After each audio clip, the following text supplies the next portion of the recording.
কারু পৌষ মাস আর কারু সর্বনাশ, রামিসার পরিবারে সর্বনাশ আর জামাতে ইসলামের পৌষ মাস চলছে। দেখেন, আমি সন্দেহ করছিলাম যে এই কাজটি জামাত শিবির করবে এবং তাই করে ফেললো। দর্শকের সঙ্গে আমিনুল ইসলাম সাহেবের ক্রীড়ামন্ত্রী তার ছবি বানিয়ে দিয়ে একটা গুজব ছড়াই দিল, এবং আমরা যখনই সংহতি জ্ঞাপন করে, দুঃখ জ্ঞাপন করে, শোক জ্ঞাপন করে পোস্ট করছি, লেখালেখি করছি, প্রতিবাদ জানাচ্ছি ন্যায় বিচারের জন্য, সেই সময় জামাত শিবির এই পোস্টারটা এইভাবে প্রচার করছে। জামাতের একজন অ্যাক্টিভিস্টের পেজে এটা দেওয়া হয়েছে।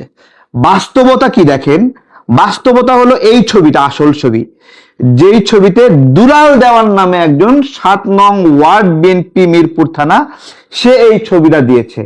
এবং এইটা যে ভুয়া এবং এটা যে আসল তার প্রমাণ দিচ্ছে। একটু কাছে আসেন।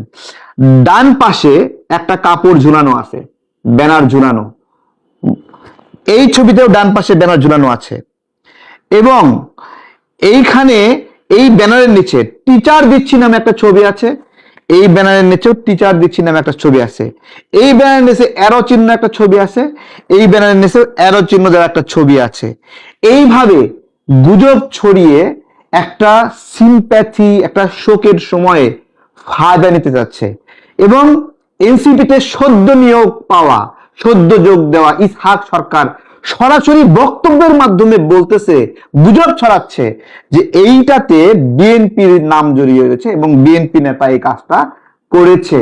তাহলে এই ইসহাক সরকার কিন্তু পাথর দিয়ে করার জন্য তাকে বিএনপিটাকে বের করে দেওয়া হয়েছে, এবং সেই ইসহাক সরকারকে এখন এনসিপিতে নিয়ে নিয়েছে এনসিপি।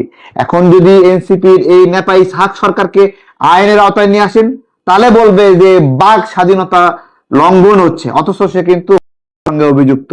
তার ইন্ধনে, তার উস্কানিতে বিএনপি তাকে দল থেকে লাথি মেরে বের করে দিয়েছে। আজকে কাণ্ড। এজন্য বলছিলাম কারো পৌষ মাস কারো সর্বনাশ। গুজব ছড়িয়ে ছড়িয়ে একটার পর একটা ধরা খাচ্ছে। আপনাদের মনে আছে কি বলেছিল? শাপলাকলিতে ভোট দেওয়ার জন্য একটা নারীকে ধরা হয়েছে। প্রথমে বলল গণ করা হয়েছে, পরবর্তীতে বলল না করা হয়েছে, এরপরে বলল চেষ্টা করা হয়েছে। শাপলাকলি কি মাথার চুল হয়ে গেছে যে সেইটা ভোট দেওয়ার জন্য করতে হবে? বাস্তবতা ছিল হান্নান মাসুদ ওখানে জয়ী হওয়ার পরে জামাত শিবির, বিএনপি নেতাকর্মী, আওয়ামী লীগ নেতাকর্মী তাদের বাড়িঘর ভেঙে তছনছ করে দিয়েছে। এটা হলো বাস্তবতা। সেখানে দেখাচ্ছে কি, গতকালকে যে গুজবটা ঘটালো নাসির উদ্দিন পাটোয়ারি নিয়ে, কি গুজব ঘটালো? এবং আসিফ কি বলতেছে, ও হচ্ছে বড় কেউ হবে না। চিন্তা করতে পারেন কি বললো? নাসির উদ্দিন পাটোয়ারির উপরে হামলা। বাস্তবতা কি? ওই দুইজন ছিল বৈষম্য বিরোধী আন্দোলনের। এবং দেখেন, ডক্টর মাহমুদা মিতু নামে এনসিপি নেত্রী আছে, যে এমপি হওয়ার জন্য খুব চেষ্টা করেছে, যে যাকে নিয়ে জামাত বলেছে তিনি তো অর্ধেক জামাত অর্ধেক এনসিপি, সেই নেত্রী পোস্ট করেছে নাসিরউদ্দিন পাটোয়ারির উপরে। নিচে গিয়ে বৈষম্য বিরোধী আন্দোলনের নেতা কমেন্ট করছে, আপনি তাড়াতাড়ি পোস্ট ডিলিট করেন, এরা বৈষম্য বিরোধীর। এই হলো গুজবের অবস্থা, গুজবের বাজার দর। এবং সেজন্য বলছিলাম কারো পৌষ মাস কারো সর্বনাশ। যেই সময়ে রামিসার বাবা মা কাঁদছে, কবর দিচ্ছে, কুলখানের আয়োজন করছে, আর সেই সময় সাবাসকনের দল এইভাবে গুজব ছড়াচ্ছে।